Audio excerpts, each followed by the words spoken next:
Veux-tu venir ici? Veux-tu venir ici? Je ne le répéterai pas. Je ne le répéterai pas. Veux-tu venir ici? Veux-tu venir ici? Ça ne fait pas.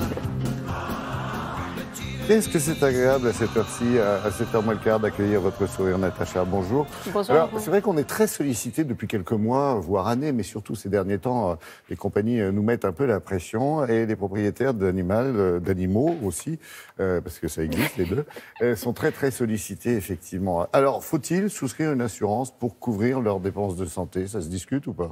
Oui, bien sûr, ça se discute. La France est assez en retard par rapport à d'autres pays en la matière. Et pourtant, nous sommes leaders en Europe en termes de possession d'animaux de compagnie. Vous savez combien il y a d'animaux en France? Bon. Allez, à la louche. D'animaux? Oui. Moi, je sais qu'il y a de à peu compagnie, près 2 millions de vaches en non, Auvergne, de compagnie, Laurent. Non, je plaisante. Ah, je ne sais pas, c'est une très Allez, bonne compagnie. 63 millions Ça en d'animaux fait un par de habitant, compagnie. pratiquement. Oui, il y a plus d'un foyer sur deux qui possède un animal de compagnie. Alors, on va regarder le podium. Tout en haut du podium, sur la première marche, vous allez peut-être être surpris. Oui. Ce sont les poissons. Eh oui. Et oui, pour la conversation. On trouve en deuxième position les chats. Alors, les chats ont vraiment détrôné les chiens depuis quelques années. Oui. Aujourd'hui, il y a un peu plus de 13 millions de chats en France et un peu plus de 7 millions de chiens. Donc, 2 fois plus de chats que de chiens, quasiment. C'est l'animal préféré des Français. Depuis, nous ne demandons pas la permission pour se reproduire, les chats en général. Alors non, que les non, chiens, mais on c'est peut un peu les différent. stériliser, cela dit. Donc tous ces animaux de compagnie, bien sûr, suscitent un marché nouveau. Un chien derrière vous? Oui, c'est un chien, c'est un chihuahua. Il suscite donc un marché nouveau qui est celui de l'assurance santé pour animaux. Je vous disais, en France, on est plutôt en retard et puis souvent des questions se posent. Est-il intéressant de souscrire ou pas une assurance? En moyenne, les Français déclarent dépenser pour la santé de leur animal entre 500 et 1000 euros par an. Alors bien sûr, plus il est âgé, plus on dépense. S'il y a un accident, on va dépenser plus. C'est une moyenne.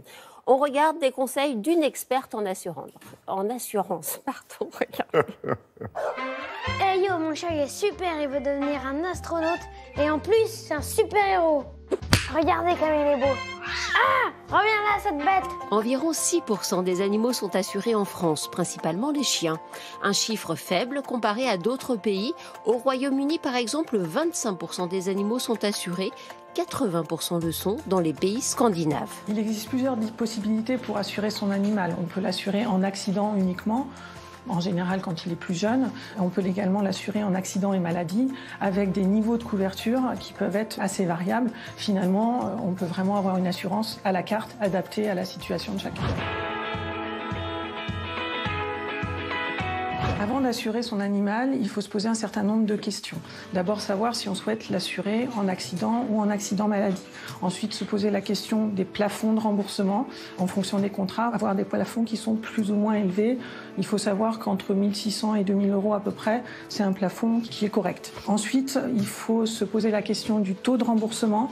Et attention, il y a également un système de franchise. À peu près 90% du marché propose des contrats avec franchise. Ça veut dire que même si on vous annonce un taux de remboursement à 100%, il y a une franchise qui va s'appliquer. On va par exemple ne pas vous rembourser les 15 premiers euros, les 15 premiers %. Ensuite, il faut regarder les exclusions. Généralement, tout ce qui est pathologie congénitale sont exclus des contrats d'assurance. La dysplasie de la hanche, par exemple, chez certains chiens, va être exclue. Les maladies qui ont déjà été déclarées également avant la souscription du contrat. Certains contrats vont prendre en charge les traitements anticancéreux, d'autres vont exclure notamment tout ce qui est chimiothérapie ou radiothérapie. On peut souscrire un contrat d'assurance pour son animal jusqu'à généralement 6 ans pour un chat, 8 ans pour un chien. Le budget pour assurer son animal est variable évidemment en fonction des typologies de garantie que l'on aura choisies. Il faut savoir que pour un chat, le prix minimum c'est à peu près 12 euros par mois. Pour un chien, ça va être 18 euros par mois. Face au potentiel de ce marché qui se développe déjà depuis plusieurs années en France, de nouvelles offres comme l'assurance collaborative sont proposées aux maîtres de chiens et de chats. L'assurance collaborative, c'est une assurance dans laquelle les assurés vont constituer une cagnotte avec leurs cotisations. Et à la fin de l'année, si les dépenses, prestations ou frais fixes ont été inférieures à la cagnotte, les assurés vont pouvoir récupérer les cotisations qui n'auront pas été dépensées.